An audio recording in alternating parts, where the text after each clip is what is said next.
পাঁচ ওয়াক্ত নামাজের কথা কোরআনে কোথাও নাই। পাঁচ ওয়াক্ত নামাজের দলিল কেউ দেখাতে পারবে না।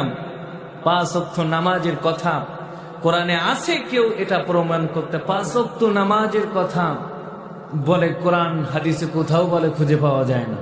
পাঁচ ওয়াক্ত নামাজের কথা লিখা নাই কোরআনে প্রমাণে, মারফতের নামাজের বেদ কয়জনে জানে।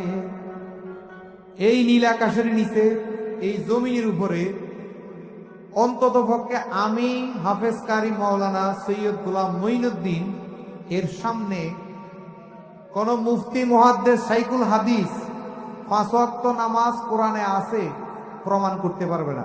গান গাইতেছে, বলতেছে আমি পৃথিবীর বুকে হাফেজ মাওলানা গোলাম সৈয়দ মঈনুদ্দিন আল মাঝভান্ডারী, কি যেন নাম, বিশাল বড় হাফেজ মাওলানা মুফতি মুহাদ্দিস, ঢোল তবলা বাজিয়ে বাজিয়ে গান গাছে।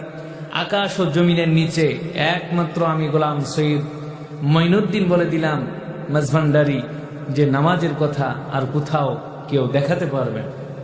আরে ভণ্ডের দল, ভণ্ডরা এই গানের সাথে যারা তাল মিলিয়ে আজকে সমাজের মধ্যে বিশৃঙ্খলা সৃষ্টি করতেছে, মুসলমান মনে রাখতে হবে।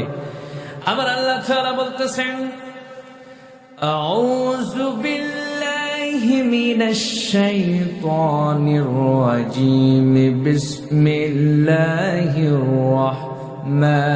রাহমানির রহিম।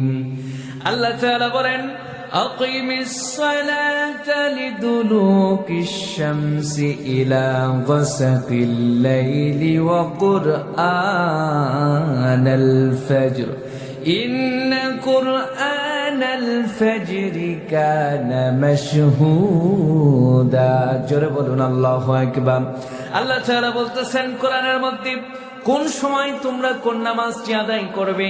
সূর্য যখন উদিত হবে তার পূর্ব মুহূর্তে সালাত আদায় করতে হবে। আবার সূর্য যখন তোমার মাথার উপরে আসবে সেই সময়ও তোমাকে সালাত আদায় করতে হবে।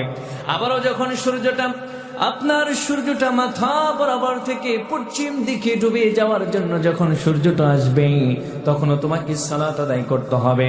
আবার যখন সূর্যটা একেবারেই ডুবে যাবে তখনই তোমাকে সালাত আদায় করতে হবে। আবারও যখন সূর্যটা রাত হয়ে যাবে, সন্ধ্যা হয়ে যাবে, আর যখন আকাশের মধ্যে তারা উদিত হবে, চন্দ্র উদিত হবে, সেই সময় তোমাকে সালাত আদায় করতে হবে। আল্লাহর নবী আল্লাহ তাআলা কুরআনুল কারীমের মধ্যে এই দ্বারা বুঝালেন যে এই পাঁচ ওয়াক্ত নামাজ এটা আদায় করতে হবে, আর এটা আদায় করার জন্য নির্দিষ্ট সময় সীমা আমার আল্লাহ রাব্বুল আলামিন কোরআনের মধ্যে বলে দিয়েছে। ওটা কি করতে শুনে দেখবেন।